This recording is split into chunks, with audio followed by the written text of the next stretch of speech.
Welcome to part 2.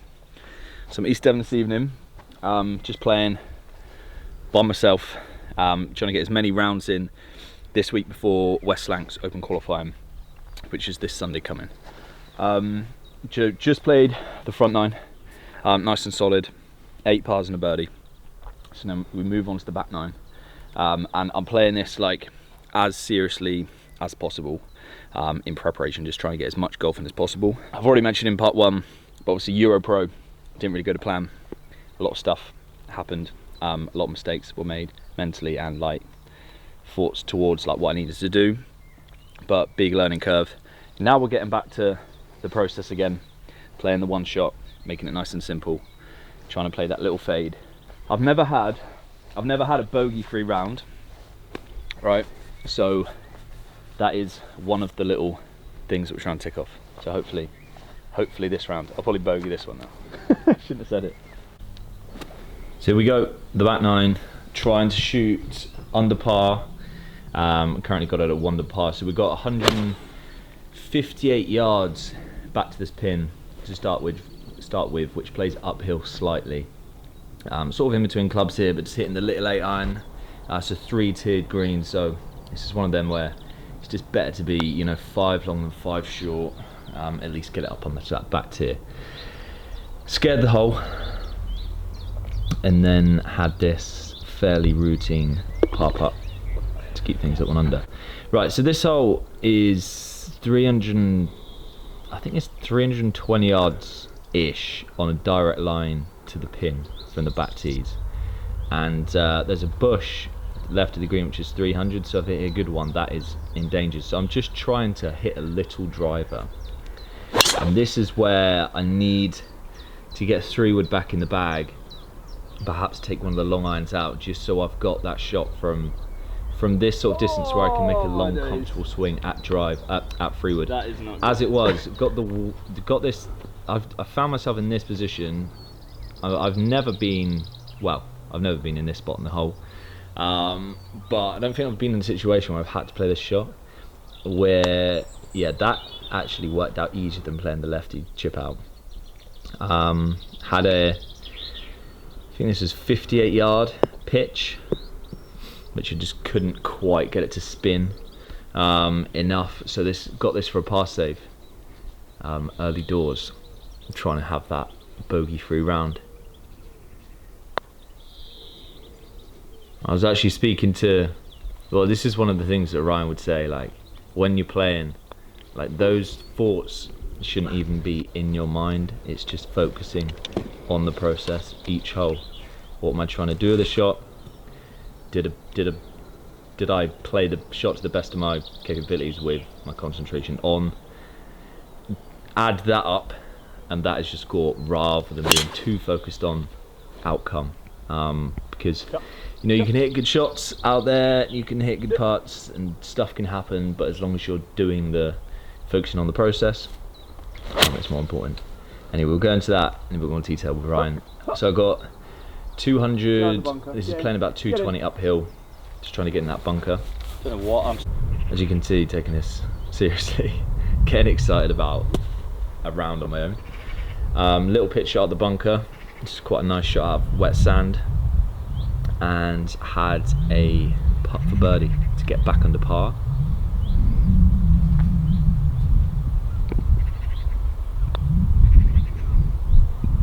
Which I missed, which did swing pretty hard. This was 160 yards.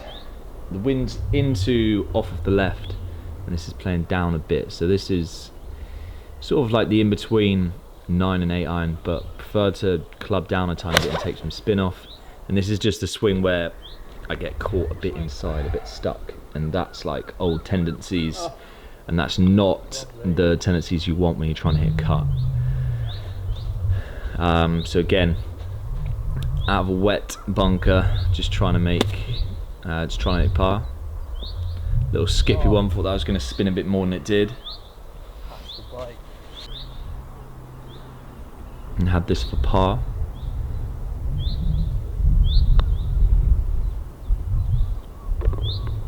Which I'm pretty happy about. Yeah, so we got a big. This is one of the tougher holes on the back nine.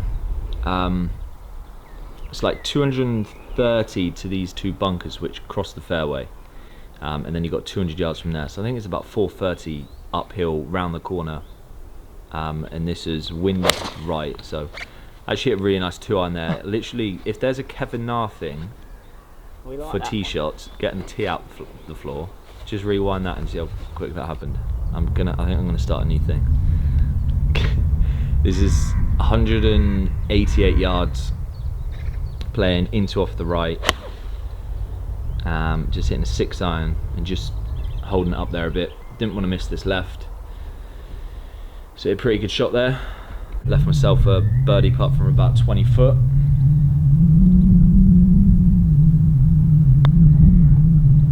Which gave a good roll. Can't argue with that if you're hitting the hole from that distance. So still on level par at this point, and then we've got well, this hole is drivable, so it's 300 yards uphill, but you got trouble left. If you do pull it, it's lost ball in the gorse and heavy stuff. If you hit it right, you've got some rough and trees. So hitting a shot up there about 200 yards, which I'm just trying to do with a 5-iron here, to me, like, it's the most simple shot from the tee, and you're always going to leave yourself pretty much 95% of the time you're going to leave yourself somewhere between 80 and 100 yards. I had 80 here, a bit closer than I was trying to get. But it's going to be rare that you're going to find yourself not in this position, which is a good chance to make birdie. Especially when my wedge game is definitely improved from where it was. So a fairly good wedge up there. Got a putt for birdie down the hill to get back under par, which we slot. And this is the view from on top of 16. It's 16, yeah, it's 16, yeah. Say that more. So you can't really see the hole here, but this is one where, again, I just get a tiny bit stuck. And yet I have got the tendency to get like slightly underplaying in the backswing, and then I have to obviously get overplaying. There's people that have done that very well. I think like Sam Snead was probably one of the best ones to get under and over, but it's probably not the ideal way to be playing a cut, and it's something that I'm going to be working on. Just trying to make sure that I'm matching up a bit more.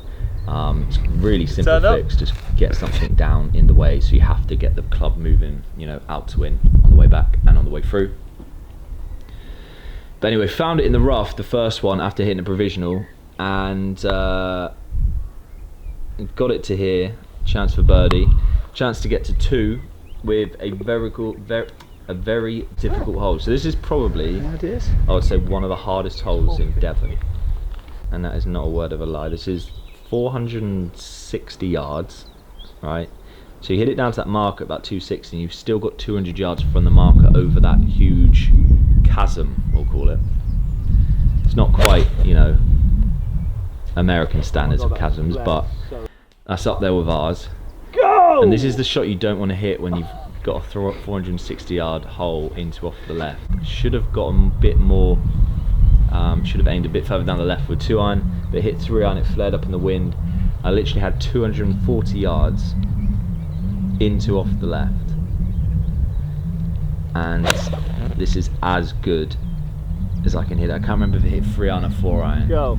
But I thought it's playing down a bit, but it's into wind, so you don't want to flirt with going long. But this is just the prime example of, if you play more golf, you know exactly how your clubs are going in different conditions, and leaving yourself 30 yards in that awkward uphill on the upslope, just leave yourself in a tricky spot, and that's just clubbing. So I've actually hit a perfect shot in there as well, and then made a bit of a mess around the greens, just trying to get a bit too cute. Probably should have putted that from that position, and in the end making a double, which is just silly stuff, but mostly down to clubbing and not execution. 18, last hole, about 340 yards, and good chance of birdie. So with the shot shape that I'm hitting at the moment, I'm just trying to hit this at the clubhouse, at the right side of the clubhouse with a bit of a cut. Perhaps got a tiny bit under it, but the wind was actually up there a bit more than I thought, a bit more than I felt, and it just kept it moving right a bit. But it's not much problem this side. It's not like too long, it's quite thick but not too long. So I had 140 yards and hit a gap wedge, expecting a little flyer, and it's literally come out perfect. So good chance to birdie to finish, to get this back to level par. I know this is called Can I Break Par, but yeah, gonna do a little outro now. Let's get to that.